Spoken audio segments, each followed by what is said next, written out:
আমরা ঈদ সম্বন্ধে জানলাম যে ইসলামী শরিয়াতে, কোন শরিয়াতে বলেন? ইসলামী শরিয়াত এজন্য উল্লেখ করতেছি যে আমরা মুসলমান, আমাদের কাজগুলো হতে হবে ইসলামী শরিয়াত মোতাবেক, নাকি বলেন? আমাদের কাজগুলো, আমাদের আমলগুলো হতে হবে কি মোতাবেক? ইসলামী শরিয়াত মোতাবেক। ইসলামী শরিয়াতের বাইরে যদি কোনো কিছু আমরা পাই তাহলে ওটাকে আমরা গ্রহণ করব না প্রত্যাখ্যান করব? ওটা অবশ্যই আমাদের প্রত্যাখ্যান করতে হবে।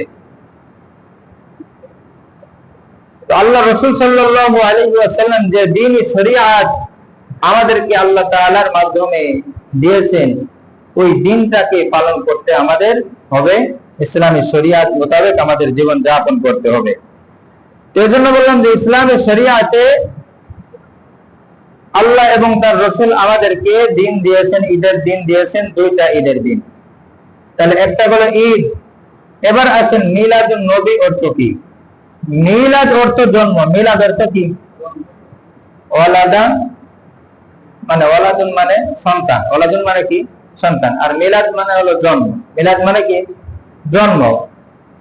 তো মিলাদুন নবী মানে নবী সাল্লাল্লাহু আলাইহি ওয়াসাল্লাম, সবাই পড়েন সাল্লাল্লাহু আলাইহি ওয়াসাল্লাম। মিলাদুন নবী মানে নবী পাক সাল্লাল্লাহু আলাইহি ওয়াসাল্লামের জন্ম।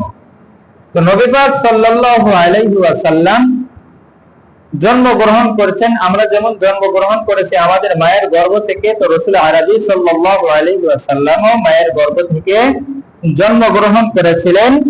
তো রাসূল সাল্লাল্লাহু আলাইহি ওয়াসাল্লাম জন্মগ্রহণ করেছেন। এবার আসেন 4 নম্বর, যে রাসূল সাল্লাল্লাহু আলাইহি ওয়াসাল্লাম কিবারে জন্মগ্রহণ করেন, কিবারে জন্মগ্রহণ করেন। তাহলে একটা তো বুঝলাম যে মিলাদ মানে হলো জন্ম।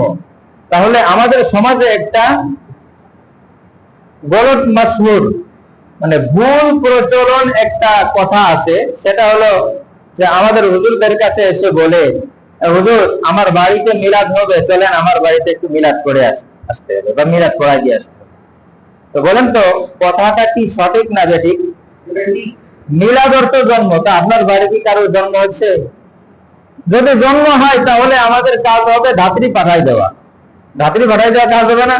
যে আপনার বোন অথবা আপনার স্ত্রীর সন্তান প্রসব করবে, তো আপনার বাড়িতে একটা সন্তান হবে, তো আমাদের কাজ হলো হুজুর না, আমাদের কাজ হলো ধাত্রী পাঠাই দেওয়া। তো মিলাদ অর্থ হলো জন্ম। তাহলে জন্ম অনুষ্ঠানে তো আমরা যাই না, জন্ম হবে, জন্মের অনুষ্ঠান হুজুরে নিয়ে আপনি কি করবেন? কাজ নাই, ধাত্রী পাঠাইতে হবে। কিন্তু বিষয়টা বুঝাইতে চাই যে আসলে দোয়া অনুষ্ঠান হবে। মিলাদ বলে আমরা কি বুঝাইতে চাই? দোয়া অনুষ্ঠান হবে। তাহলে আমরা আজ থেকে যে গলত কথা আছে বা ভুল প্রচলন আছে আমাদের সমাজে, এরকম অনেক ভুল মানে গলত মাসুল বা ভুল প্রচলন আছে কথার মাঝে, এই ভুল প্রচলন গুলো আমাদের বাদ দিতে হবে।